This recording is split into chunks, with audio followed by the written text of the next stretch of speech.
जय श्री राम। जय जय श्री राम। बूझिए मोहि उपाउ अब, सो सब मोर अभाव। सुनि स्नेह मैं बचन गुरु, और उमगा अनुराग। अब आप मुझसे उपाय पूछते हैं, यह सब मेरा भाग्य है। भरत जी के प्रेम में वचनों को सुनकर गुरु जी के हृदय में प्रेम उमड़ आया। तात बात पुरी राम कृपाही, राम विमुख सिद्धि सपने हुनाही। सकुचहु तात कहत एक बाता, अरद तजहि बुध सर्वस जाता। वे बोले, हे तात, बात सत्य है, पर है राम जी की कृपा से ही। राम विमुख को तो स्वप्न में भी सिद्ध नहीं मिलती। हे तात, मैं एक बात कहने में सकुचाता हूँ। बुद्धिमान लोग सर्वस्व जाता देखकर आधे की रक्षा के लिए आधा छोड़ दिया करते हैं। तुम कानन गौ न दो भाई, फिर यही लखन सिय रघुराई। सुन सुबचन हर से दो भ्राता, हे प्रमोद परिपूरन गाता।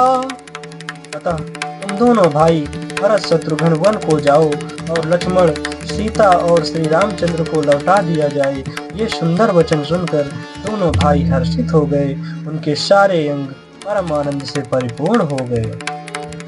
मन प्रसन्न तन तेज विराजा, जनु जिय राउ राम भय राजा। बहुत लाभ लोगन लघु हानि, सम दुख दुख सुख सब रोम ही रानी। उनके मन प्रसन्न हो गए, शरीर में तेज सुशोभित हो गया, मानो राजा दशरथ जी उठे हों और श्री रामचंद्र जी राजा हो गए हों। अन्य लोगों को तो इसमें लाभ अधिक और हानि कम प्रतीत हुई, परंतु रानियों को दुख सुख समान ही थे। राम लक्ष्मण वन में रहें या भरत शत्रुघ्न, तो पुत्रों का वियोग तो रहेगा ही, यह समझकर वे सब रोने लगे। कहीं भरत मुनि कहा सुखीन है, अलु जग जीवन अभिमत दीने। कानन करहु जन्म भरि बासु, एहिते अधिक न मोर सुपासु। भरत जी कहने लगे, मुनि ने जो कहा वह करने से जगत भर के जीवों को उनकी इच्छुत वस्तु देने का फल होगा। 14 वर्ष की कोई अवधि नहीं, मैं जन्म भर वन में वास करूंगा। मेरे लिए इससे बढ़कर और कोई सुख नहीं है। अंतर्जामी राम सिय तुम सर्वज्ञ सुजान, जो फुर कहूँ तथा नाथ निज की जय बचन प्रवान। श्री रामचंद्र जी और सीता जी हृदय को जानने वाले हैं, और आप सर्वज्ञ तथा सुजान हैं। यदि आप यह सत्य कह रहे हैं तो हे नाथ, अपने वचनों को प्रमाण कीजिए, उनके अनुसार व्यवस्था कीजिए। भरत बचन सुनि देखि स्नेहु, सभा सहित मुनि भय विदेहु। भरत महामहिमा जल राशि, मुनि मति ठाढ़ि तीर अभिलाषी। भरत जी के वचन सुनकर और उनका प्रेम देखकर सारी सभा सहित मुनि वशिष्ठ जी विदेह हो गए। किसी को अपने देह की सुधि न रही। भरत जी की महान महिमा समुद्र है, मुनि की बुद्धि उसके तट पर अबला स्त्री के समान खड़ी है। गाचा पार जतन ही फेरा, आवती नाव न बोहति बेरा।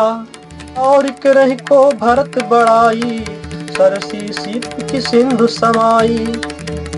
वह उस समुद्र के पार जाना चाहती है, इसके लिए उसने हृदय में उपाय भी ढूंढे, पर उसे पार करने का साधन नाव जहाज या बेड़ा कुछ भी नहीं पाती। भरत जी की बड़ाई और कौन करेगा। कन्हैया की सीपी में भी कहीं समुद्र समा सकता है। भरत मुनि मन भीतर भाए, सहित समाज राम पही आए। प्रभु प्रणाम करु दीन सुआसन, बैठ सब सुनि मुनि अनुशासन। मुनि वशिष्ठ जी के अंतरात्मा को भरत जी बहुत अच्छे लगे, और वे समाज सहित श्री राम जी के पास आए। प्रभु श्री रामचंद्र जी ने प्रणाम कर उत्तम आसन दिया। सब लोग मुनि की आज्ञा सुनकर बैठ गए। बोले मुनि बरु बचन विचारी, देश काल अवसर अनुहारी। सुनहु राम सर्वज्ञ सुजाना, धर्म नीति गुण ज्ञान निधाना। श्रेष्ठ मुनिदेश काल और अवसर के अनुसार विचार करके वचन बोले, हे सर्वज्ञ, हे सुजान, हे धर्म नीति गुण और ज्ञान के भंडार राम, सुनिए। सबके उर अंतर बसहु, जानहु भाव कुभाव। उर जन जननी भरत हित, होई सो कहि उपाव। आप सबके हृदय के भीतर बसते हैं और सबके भले बुरे भाव को जानते हैं, जिसमें पूर्ववासियों का, माताओं का और भरत का हित हो, वही उपाय बतलाइए। आरत कहीं विचार न काऊ, सोझ जुआरी आपन दाऊ। सुनि मुनि वचन कहत रघुराऊ, नाथ तुम्हारे ही हाथ उपाऊ। आर्त दुखी लोग कभी विचार कर नहीं कहते, जुआरी को अपना ही दाव सोचता है। उनके वचन सुनकर श्री रघुनाथ जी कहने लगे, हे नाथ, उपाय तो आप ही के हाथ है। सब कर हित रुख राउरी राखे, आयुष किए मुदित फुर भासे। प्रथम जो आयुष मोक होई, माथे मानि करो सिख सोई। आपका रुख रखने में और आपकी आज्ञा को सत्य कहकर प्रसन्नता पूर्वक पालन करने में ही सबका हित है। पहले तो मुझे जो आज्ञा हो, मैं उसी शिक्षा को माथे पर चढ़ा कर करूं। उन जही कहा जस कहब गोसाई, सो सब भांति घटहि से ओकाई। कह मुनि राम सत्य तुम भाषा, भरत स्नेह विचारु न राखा। फिर हे गोसाई, आप जिसको जैसा कहेंगे वह सब तरह से सेवा में लग जाएगा, आज्ञा पालन करेगा। मुनि वशिष्ठ जी कहने लगे, हे राम, तुमने सच कहा, पर भरत के प्रेम ने विचार को नहीं रखने दिया। तही ते कहूँ बहोरी बहोरी, भरत भगति बस भई मति मोरी। मोरे जान भरत रुचि राखी, जो कीजे सो शुभ शिव साखी।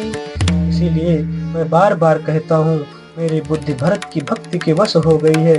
मेरी समझ में तो भरत की रुचि रखकर जो कुछ किया जाएगा, शिव जी साक्षी हैं, वह सब शुभ ही होगा। भरत विनय सादर सुनिए, करिए विचार बहोरी। करब साधु मत लोक मत, अपने निगम निचोरी। पहले भरत की विनती आदर पूर्वक सुन लीजिए, फिर उस पर विचार कीजिए। तब साधु मत, लोक मत, राजनीति और वेदों का निचोड़ सारा निकाल कर वैसा ही उसी के अनुसार कीजिए। गुरु अनुराग भरत पर देखी, राम हृदय आनंद विषेखी। भरत ही धर्म धुरंधर जानी, निज सेवक तन मानस बानी। भरत जी पर गुरु जी का स्नेह देखकर श्री रामचंद्र जी के हृदय में विशेष आनंद हुआ। भरत जी को धर्म धुरंधर और तन मन वचन से अपना सेवक जानकर बोले, गुरु आयस अनुकूला, वचन मंजु मधु मंगल मूला। नाथ सपथ पितु चरण दोहाई, भयउ न भुवन भरत सम भाई। श्री रामचंद्र जी गुरु की आज्ञा के अनुकूल मनोहर, कोमल और कल्याण के मूल वचन बोले, हे नाथ, आपकी सौगंध और पिताजी के चरणों की दुहाई है। मैं सत्य कहता हूँ कि विश्व भर में भरत के समान भाई कोई हुआ ही नहीं। जय गुरुपद अम्बुज अनुरागी, हे लो कहूँ दे दहु बड़ भागी। राउर जा पर अस अनुरागू, हो कही सकहि भरत कर भागू। जो लोग गुरु के चरण कमलों के अनुरागी हैं, वे लोक में लौकिक दृष्टि से भी और वेद में परमार्थिक दृष्टि से भी बड़भागी होते हैं। फिर जिस पर आप गुरु का ऐसा स्नेह है, उस भरत के भाग्य को कौन कह सकता है। लखी लखु बंधु बुद्धि सकुचाई, भरत बदन पर भरत बड़ाई। भरत कहीं सोई किए भलाई, अस कही राम रहे अरगाई। छोटा भाई जानकर भरत के मुंह पर उसकी बड़ाई करने में मेरी बुद्धि सकुचाती है। फिर भी तो मैं यही कहूँगा कि भरत जो कुछ कहें वही करने में भलाई है। ऐसा कहकर श्री रामचंद्र जी चुप हो गए। जय श्री राम, जय श्री राम।